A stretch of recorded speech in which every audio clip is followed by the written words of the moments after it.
Olá pessoal, meu nome é Douglas, sou acadêmico do 9º período do curso de Direito pela PUC Minas e hoje trataremos a respeito do direito financeiro e o direito à saúde. Antes de iniciarmos o tema central dessa nossa conversa, é preciso informar a vocês que o IBGE divulgou na última semana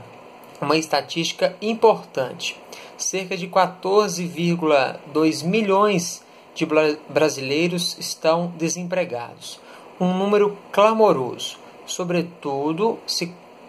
aliarmos a isso a atual conjuntura que assola o nosso país, especialmente a reforma à Previdência Social e a reforma trabalhista. Ou seja, essa população, esses 14,2 milhões de brasileiros que estavam empregados e perderam seu emprego, utilizavam em certa medida de planos de saúde oferecidos por essas empresas, por seus empregadores. E a partir do momento em que eles se desligam dessas empresas, por consecutável lógico, eles perdem também o plano de saúde, o que, em boa medida, acumula mais ainda os atendimentos e a prestação de serviço do Sistema Único de Saúde. E o que o direito financeiro tem a ver com isso? O direito financeiro tem a ver o seguinte: duas alterações a golpes de machado estão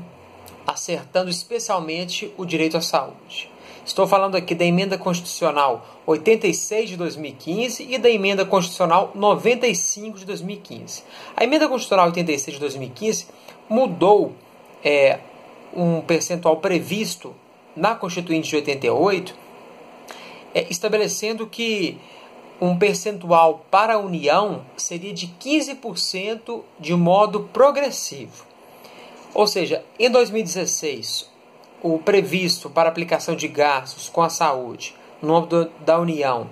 circundaria no montante a 3,2%, em 2017 a 3,7% e aí por diante, progressivamente, até atingir o patamar de 15% em 2021, ou seja, apenas 6 anos após a promulgação da Emenda 86 de 2015, que seria possível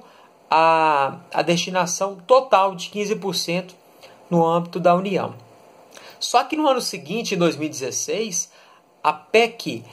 dos gastos públicos, que basicamente pode ser resumida como uma PEC para tentar diminuir os gastos públicos para se gerar superávit primário, permitindo assim o pagamento basicamente dos juros da dívida, previu expressamente que o reajuste anual desses gastos se daria de forma levado em consideração o IPCA e não se levaria em consideração outros fatores, como o envelhecimento da população, como a taxa de natalidade, ou seja, os gastos também com a própria Previdência Social, o que, em boa medida, viola flagrantemente diversas disposições constitucionais. Na espécie sobre o direito à saúde, essa PEC dos gastos públicos estabeleceu que o valor que seria aplicado para a saúde seria aquele estabelecido no ano anterior, ou seja, 3,7%, e que esse valor só seria reajustado anualmente com o índice do IPCA. Então, a primeira PEC, aliás, a primeira PEC 86 de 2015,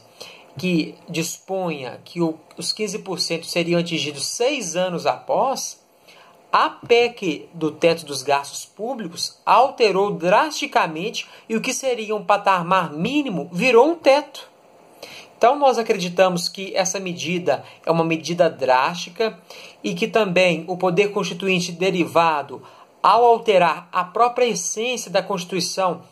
incorreu em vício de inconstitucionalidade, sobretudo por violar cláusula pétrea, ou seja, o artigo 60 da Constituição estabelece que é vedado, inclusive por emenda constitucional, qualquer disposição sobre direitos e garantias fundamentais, e inclusive o direito à saúde se encontra como direito e garantia fundamental. Nós acreditamos então que a Corte Constitucional, Supremo Tribunal Federal, ele tem a competência para otimizar e aperfeiçoar esse processo democrático, de sorte a corrigir essas patologias que desvirtua o sistema democrático. Então, são com essas considerações que reiteramos aqui que o direito financeiro vem sendo solapado, vem sendo diuturnamente vilipendiado por essas disposições por parte tanto do Poder Legislativo quanto do Poder Executivo. Acreditamos que essas disposições reduzem mais ainda o rol de direitos e garantias fundamentais do cidadão e esperamos que essa situação ou mude ou pelo menos não afronte mais ainda o rol. O direito financeiro, então, circunda essa região nessa área desses estudos e também nós acreditamos que pelo menos o gestor público consiga, então, dentro, caso não haja alteração dessa PEC, que ele consiga, dentro desse limite de teto dos gastos públicos, estabelecer políticas sociais e econômicas de modo a atingir, inclusive, esses 14,2 milhões de desempregados. Então, são com essas considerações que eu agradeço a atenção de vocês e até um próximo momento. Obrigado.